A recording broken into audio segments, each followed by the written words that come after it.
and welcome back to Magic ASMR. Tonight, in this storytime episode, I have 3 paranormal experiences to share with you. First of all, I would like to thank the people who let me tell you these stories. And without further ado, let's begin. The first story. 20 years ago, when I was in my early 20s, I was going through a really rough time. One late evening, it was dark outside, I was smoking a cigarette on the side of the house I lived in. All of a sudden, I see hands coming over the fence like they were gonna pull themselves up and jump over. I just assumed it was my cousin, who also lived in that house, who might have been sneaking into the house. I asked, "Why are you jumping over the fence?"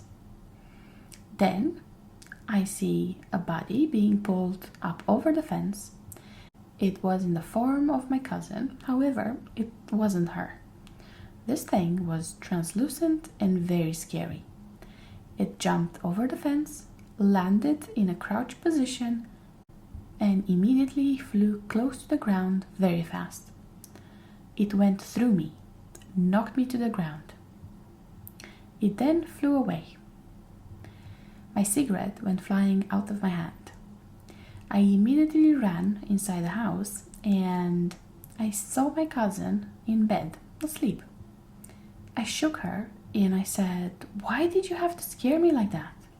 She asked, "What are you talking about?" And she said that she was asleep and had not left the house that night. I later asked my mom why this happened, and she said that when people are having a hard time, those close to them linger over them in an out-of-body experience to protect them. However, I felt this thing was 100% evil.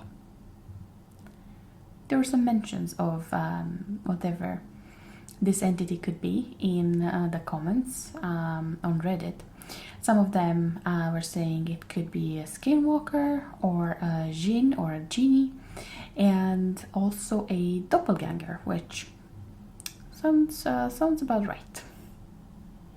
The second story. An Aswang is a monster in the Filipino mythology that preys on pregnant women.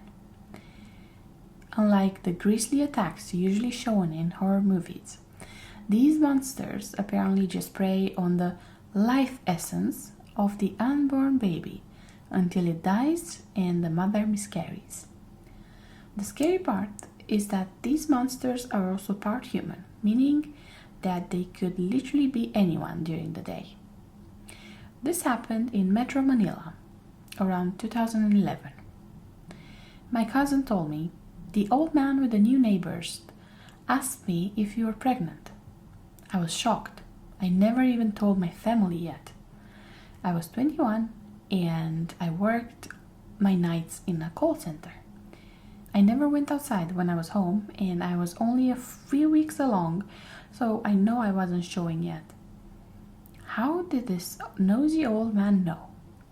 The said neighbors were new in town, coming from one of the more popular provinces in the Philippines, where witchcraft and Aswangs are still the norm. They were friendly enough though, so no one really had anything bad to say about them, other than the nasty rumor that they know about Aswang. A few more days passed, and I was about 8 months along. I was watching late night TV with my brother at around 2 a.m. Something big landed on our tin roof, strong enough to rattle the windows. My brother and I looked at each other with wide eyes as we listened to the footsteps. Yes, footsteps, which stopped right on top of me. I was never a religious person, but at that moment I called on gods and saints and angels to protect me and my baby. Then I remembered my grandmother's story about how she escaped an Aswang attack by placing a pillow between her legs to mask the baby's scent. So I did just that. We have no idea how long we waited, seconds, minutes, I'm not sure. But we heard another jump, and then silence. Until this day, I was glad that my brother was with me to vouch for me. I still can't believe what went down that day. Then I remembered the nosy old man. Could it have been him? I don't know. I guess we'll leave it to be a weird and mysterious incident, I suppose. The third story. This one is a bit more light-hearted, just so you wouldn't go to sleep thinking about monsters. So, here we go. My pet chicken, Fluffine, passed away after more than a decade with me. Since her passing yesterday, I've been constantly blaming myself because I didn't do enough. She died of what the vet believed to be gapeworm, but never made it to the vet for us to confirm. She passed away in my arms as the sun was going down, and I buried her in the garden. I blamed myself because I didn't get her to the vet in time, and because I realized it far too late. While I was asleep last night, I kept dreaming about being in an empty room, but kept seeing her over and over. And I forced myself out of the dream maybe twice. I guess I just didn't want to deal with my feelings up front.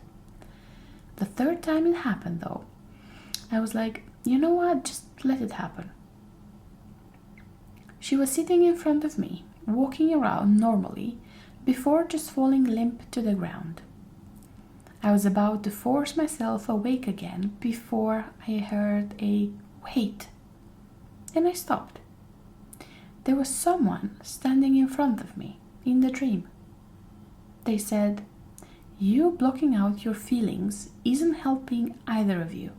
She doesn't blame you for anything and wishes you'd stop blaming yourself." And then they just held me as I cried. When I woke up this morning, a feeling of warmth was near my stomach, the exact place she lays down when we're napping together. At the same time, I heard the chickens singing in their pen and heard her singing alongside them. I went back to her grave this evening and said my last goodbyes. I'm always going to miss her, but I accept that we won't see each other in this life. I'll always love her and all the others that passed away. I hope they're all in a beautiful place. Not sure if this counts, however, I know all of their voices. I heard her this morning for the last time. This isn't the first time that person appeared in my dream after someone close to me died or when I was feeling down. This is all I have for you tonight. I hope you enjoyed this. If you did, please don't forget to subscribe and like. And I'll see you in my next one. Bye bye.